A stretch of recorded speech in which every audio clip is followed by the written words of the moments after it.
Hola con todos, en este video vamos a ver algunos usos de ChatGPT para investigación y redacción científica. Mi nombre es Álvaro Taiper Rondán y comencemos. Primero, hay que saber que ChatGPT es una inteligencia artificial que responde preguntas y redacta textos leíbles, con sentido, coherentes, y ha sido lanzada en noviembre del 2022. Su gran fortaleza es que puede seguir instrucciones, incluso instrucciones complejas, y en base a estas instrucciones que le damos puede redactar textos bastante buenos. Sin embargo, tiene algunas debilidades, como que puede responder con información falsa y por lo general no va a referenciar correctamente sus respuestas, o sea, no te va a decir de dónde las ha sacado. Además, a veces se satura, se cae y no podemos usarlo. El costo es gratuito, sin embargo tiene una versión Plus que te da acceso al día de hoy a lo que conocemos como el GPT-4 por $20 por mes. ChatGPT está siendo actualmente una de las principales inteligencias artificiales que se está usando alrededor del mundo. En los últimos meses ha cambiado las reglas de juego, tanto laborales, académicas, científicas, etcétera, y está revolucionando la forma en la cual se realizan muchos trabajos, en la cual se realizan muchas actividades, incluyendo la investigación. Así que en este video vamos a dar algunas luces sobre cómo podemos sacarle el mayor provecho.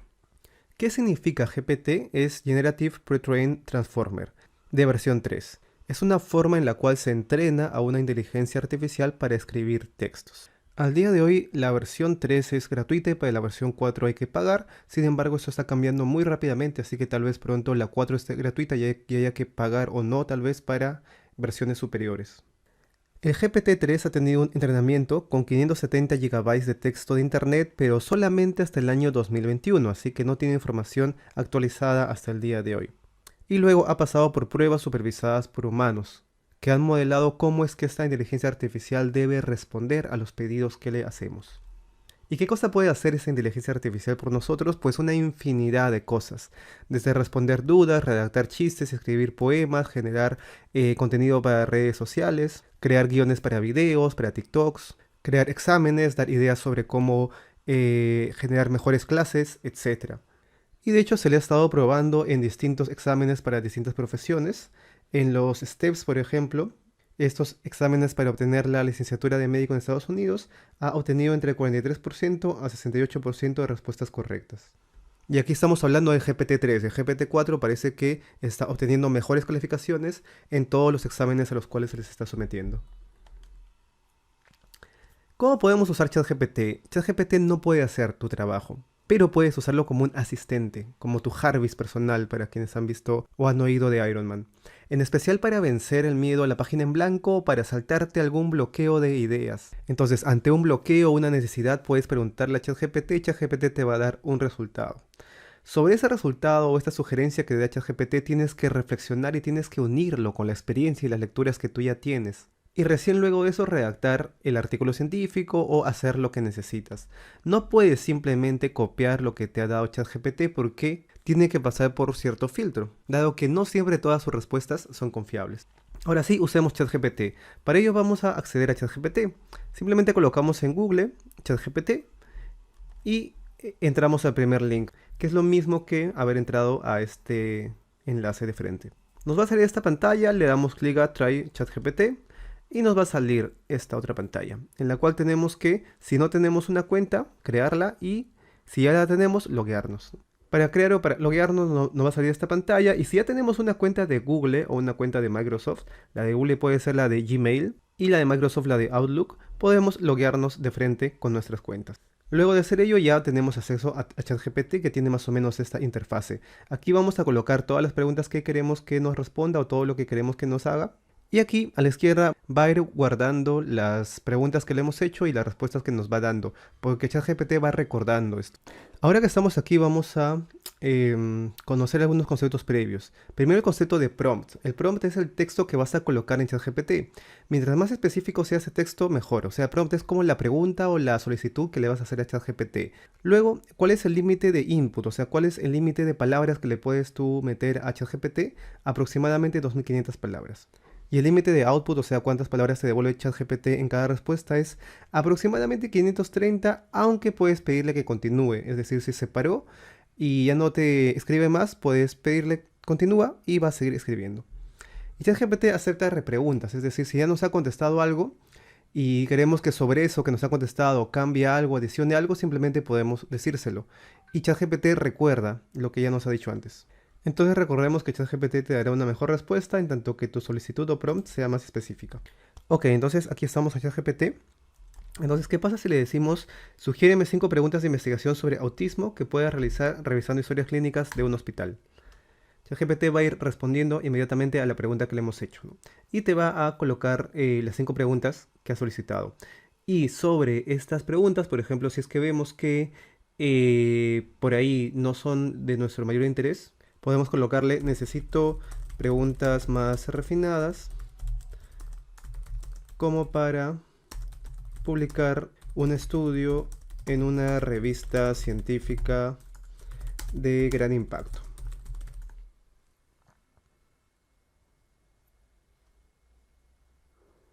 Y vemos que nos va dando algunas otras preguntas, tal vez un poco más refinadas. Entonces, como vemos, ChatGPT recuerda lo que le has preguntado antes, recuerda la respuesta que nos ha dado antes y sobre eso nos va dando otras respuestas cuando hacemos repreguntas. Entonces, volviendo a las diapositivas, aquí le hemos pedido preguntas sobre nefropatía lúpica y nos ha dado también preguntas sobre nefropatía lúpica, así que ChatGPT puede ser usado para que nos sugiera ideas de investigación. O lo podemos hacer desde el otro punto de vista. ¿Qué pasa si nosotros ya tenemos una base de datos? Por ejemplo, tengo una base de datos de una cohorte de 100.000 trabajadores de salud, algunos están vacunados y otros no. También tenemos datos de si fueron hospitalizados o no para el COVID-19. ¿Qué estudio podría hacer con eso? Y nos puede brindar una lista de estudios que podamos hacer con esa base de datos. Algunos de estos prompts que les voy a mostrar los he sacado de este artículo en el cual han estado explorando el uso de ChatGPT para generar proyectos de investigación. Así que, bueno, ¿qué pasa si luego de preguntarle lo anterior le decimos esto? Y si quiero analizar la eficacia de la vacuna y tengo también información de variables como edad, sexo y comorbilidades, ¿cuál sería el análisis estadístico más apropiado? Y acá te puede decir que, por ejemplo, una opción es realizar una regresión logística, lo cual no está mal, te explica un poquito de la regresión logística y te dice cómo podrías usarlo. Luego le puedes decir, bueno, mira, ya me lo has explicado, pero necesito que me des el comando para el programa estadístico que esté usando. Así que le decimos, mi base de datos tiene estas variables, ID, age, sex, BMI, hospitalización, vaccination, incluso está el nombre de las variables, ¿no? ¿Qué comandos uso para realizar la regresión logística que mencionaste? Por ejemplo, usando RStudio. También podría ser usando Stata o usando alguna otra herramienta estadística, ¿no? Y te va diciendo, ¿no? Oye, primero importa tu base de datos, te da los comandos, luego pon así tu base de datos y usa este comando en RStudio. Y aquí, de hecho, cuando te da los comandos, como ven, lo coloca con un fondo negro y te da la opción de copy code, ¿no? Entonces simplemente tienes que darle clic a copy code y ya, te ha copiado este comando y lo metes a tu R, ¿no? Entonces así, si le hacemos más preguntas, podría ayudarnos en cada paso del análisis estadístico. Incluso posteriormente, si es que por ahí te ha sugerido cierto análisis y tú dices, pero tal vez le falte algo, le puedes preguntar, ¿no? Por ejemplo, aquí le puede decir, oye, pero una vacuna puede tardar al menos 14 días para que el huésped genere una respuesta y brinde protección para la hospitalización o contra la hospitalización. Entonces tal vez deberíamos tener esto en cuenta en el modelo, porque no lo ha tenido en cuenta ChatGPT, y te dice, sí, es una buena idea. Y luego te dice por qué, y te da un ejemplo y te da el código teniendo en cuenta esto que le has pedido. También podemos hacerle preguntas más teóricas, ¿no? Como cómo se puede calcular un OR ajustado en Stata y te va dando la parte teórica. Y luego si quieres ejemplos le puedes decir dame ejemplos y te los va dando, ¿no? Así uno puede ir practicando también sus competencias en estadística o en manejo de ciertos programas estadísticos. Para el ámbito de protocolos, que son estos documentos que uno realiza y los presenta al comité de ética antes de realizar el trabajo de investigación, ¿no? Lo que puede hacer ChatGPT es revisarlo, ¿no? Por ejemplo, aquí le estoy diciendo, actúa como revisor especializado en investigación de salud, ¿no? Estos prompts que comienzan con actúa son bastante útiles porque hace que ChatGPT ya sepa qué mirada tener, ¿no? Actúa como esta persona. Y proporciona comentarios sobre cómo mejorar los siguientes métodos o puede ser cualquier otra parte, ¿no? La introducción, el consentimiento informado, etcétera, de una investigación. 2 puntos y le copio aquí. Por ejemplo, aquí le he copiado los materiales y métodos. Y ChatGPT te responde, ¿no? Te da un resumen de más o menos lo que le has dicho y te dice que los autores han descrito detalladamente la selección de población, los criterios de inclusión y exclusión. Sin embargo, algunos detalles como el número de antropometristas involucrados en recolección de datos, la tasa de error y la tasa de error de medición no se mencionan, ¿no? Sería útil si los autores pudieran proporcionar esa información y te va dando algunos consejos más. Entonces ChatGPT no solamente entiende lo que le has dado, sino que puede actuar como un revisor y puede darte algunas sugerencias. Obviamente volvemos al tema de que ChatGPT tiene sus limitaciones, así que no podemos tomar sus respuestas como una respuesta divina, como una respuesta ya concluyente, ¿no? A veces va a darnos respuestas muy útiles, a veces va a darnos respuestas que no son tan útiles o que incluso pueden estar erradas. Así que siempre necesitaremos también consultar con nuestro sentido común y con nuestra experiencia. En redacción también lo que podemos hacer es ordenar, es decir, si nosotros tenemos una lista de ideas que hemos sacado, de artículos científicos que hemos leído y queremos redactar una introducción en base a esto, lo que podemos hacer es colocarle la lista y decirle, escribe una introducción para un artículo sobre el impacto de la pandemia por COVID-19 en la consulta ambulatoria endocrinológica, usando la siguiente información. Y acá le damos la información. Y ChatGPT intenta darle un sentido lógico, darle un orden a esta información que le hemos dado y te manda una introducción. Entonces, esto puede ser muy útil porque ChatGPT nos sugiere cómo redactar algo cuando nosotros probablemente tenemos un bloqueo o simplemente no se nos ocurre cómo juntar algunas cosas. Ya adentrándonos más a lo que es la redacción científica de artículos científicos, valga la redundancia, lo que primero vamos a redactar nosotros va a ser la sección de resultados.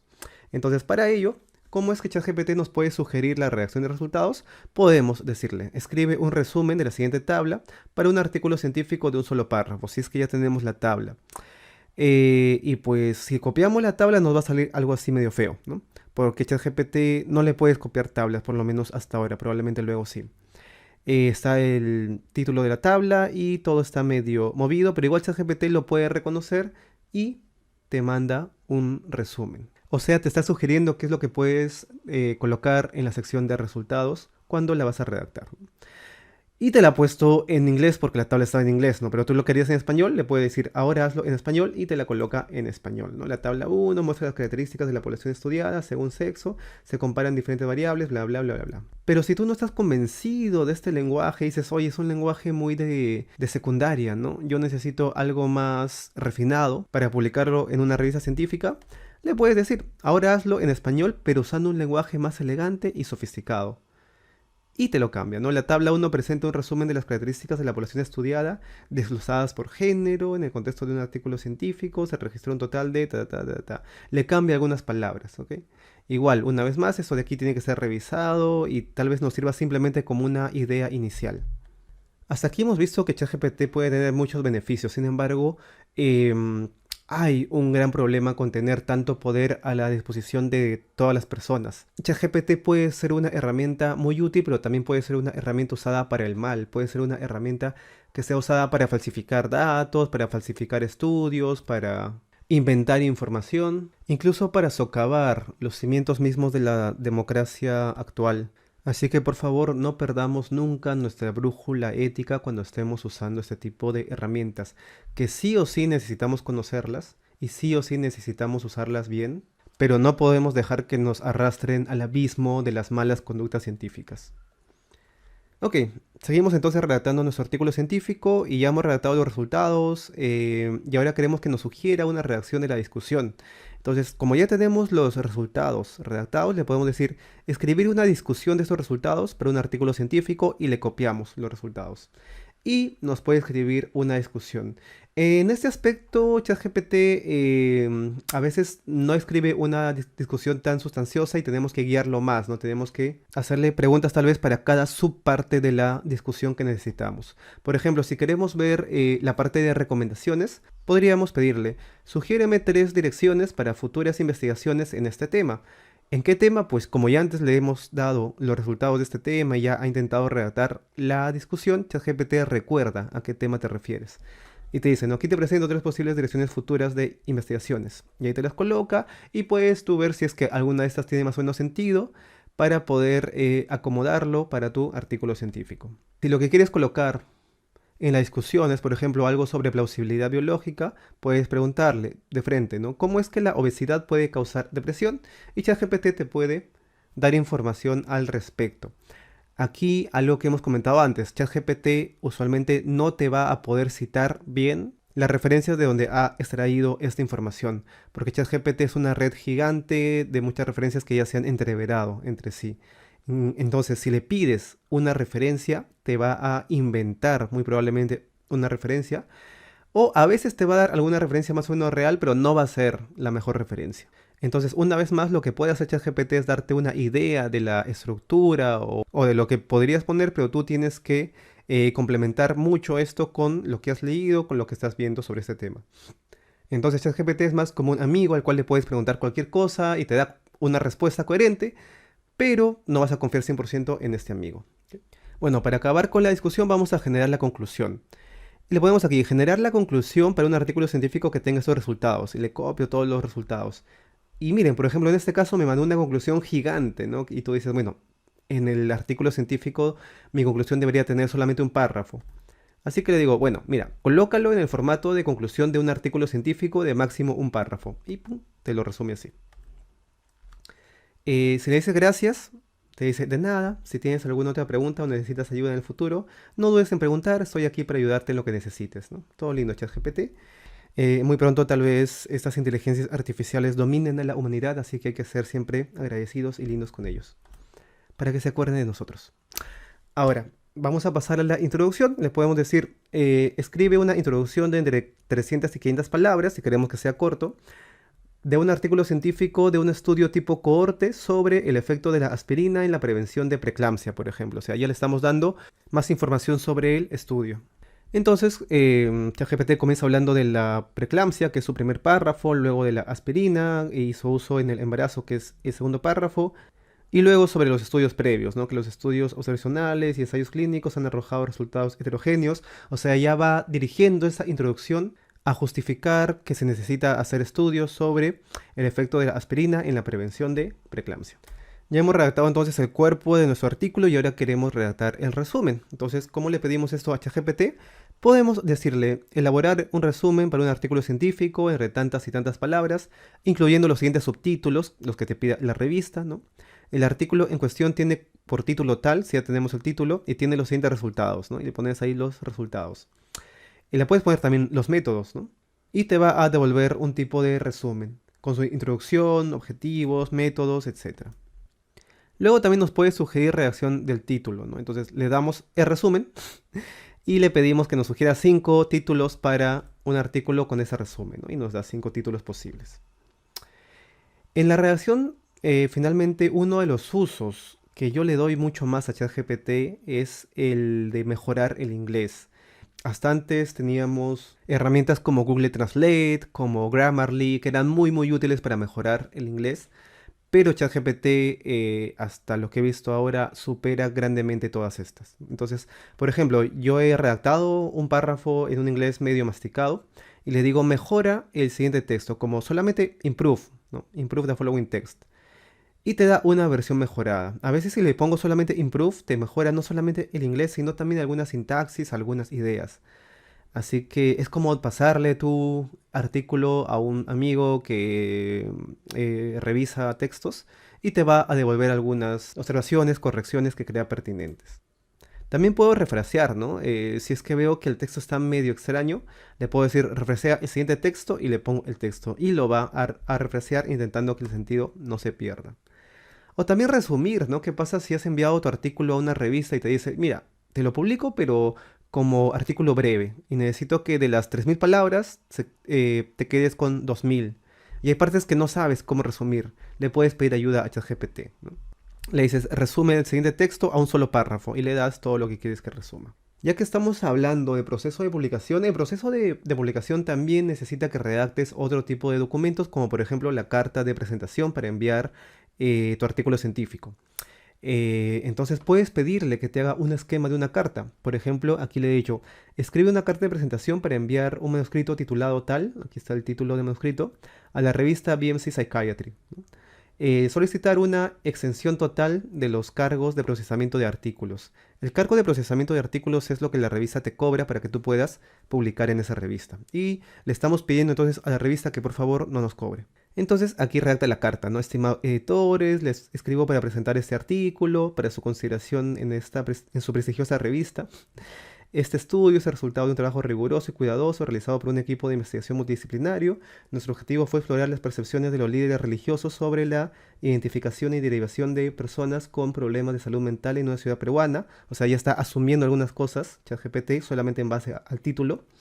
Creemos que nuestro trabajo puede contribuir significativamente al campo de la salud mental y a la comprensión de cómo las comunidades religiosas pueden desempeñar un papel importante en la identificación y derivación temprana de personas con problemas de salud mental.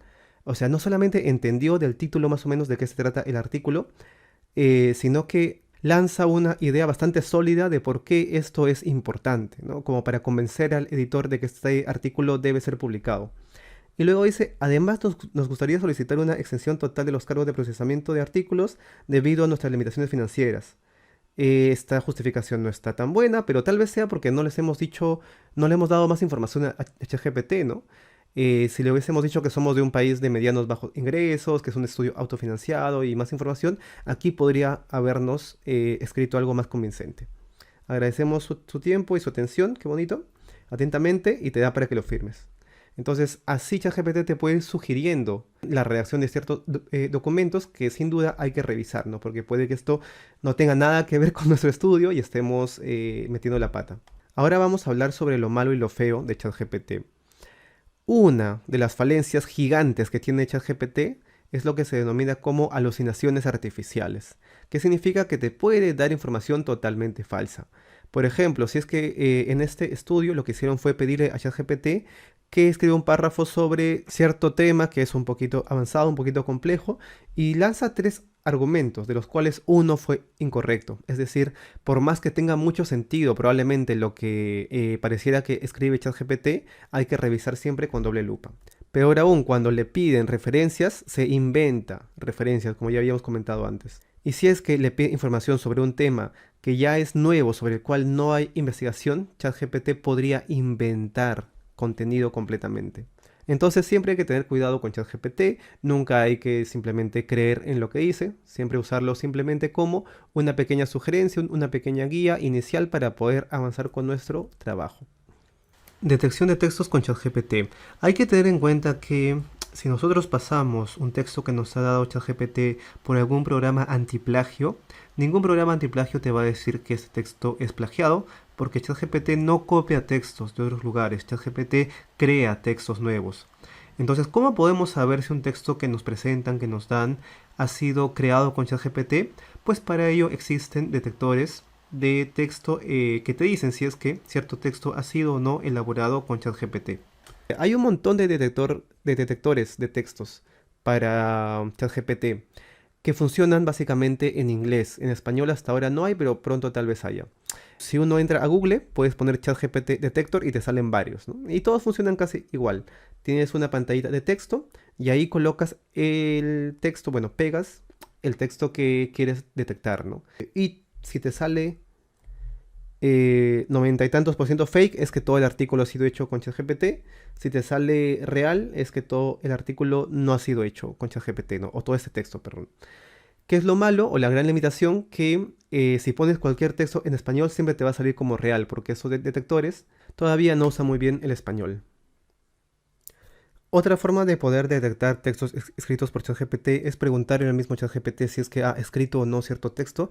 Sin embargo, la fiabilidad de estos métodos aún no es del todo óptima, por lo cual cada vez va a ser mucho más complejo identificar si es que ciertos textos han sido o no escritos por ChatGPT o por otras herramientas de inteligencia artificial.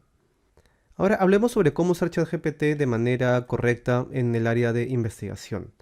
Primero, Nature, una de las editoriales más prestigiosas en el área de investigación, ha lanzado algunos artículos, algunas editoriales sobre el uso de ChatGPT en investigación. Y algunas cosas básicas que ha comentado es esto. Primero que Ninguna herramienta de inteligencia artificial va a ser aceptada como un autor de un artículo científico. Hubo un hype cuando salió todo esto de ChatGPT que hizo que algunos investigadores pongan a ChatGPT como coautor de los artículos científicos, lo cual no tenía ningún sentido, ¿no? ¿Por qué? Porque estas inteligencias artificiales no pueden atribuirse ninguna responsabilidad por el trabajo realizado. Entonces no pueden ser autores, ¿no? Segundo, si es que estás usando ChatGPT u otras herramientas, deberías documentarlo en la sección de métodos o en la sección de agradecimientos. Y si es que el estudio no incluye estas secciones, en la introducción o en alguna parte en la cual esto sea apropiado, ¿no? Por ejemplo, si lo único que has hecho es usar ChatGPT para mejorar la redacción del manuscrito, puedes colocar esto en métodos, ¿no? Para mejorar la redacción del manuscrito en términos de gramática, ortografía y estilo, se utilizó una herramienta de lenguaje natural llamada ChatGPT, entre paréntesis OpenAI 2021, y ya estás reconociendo que lo has usado, ¿no?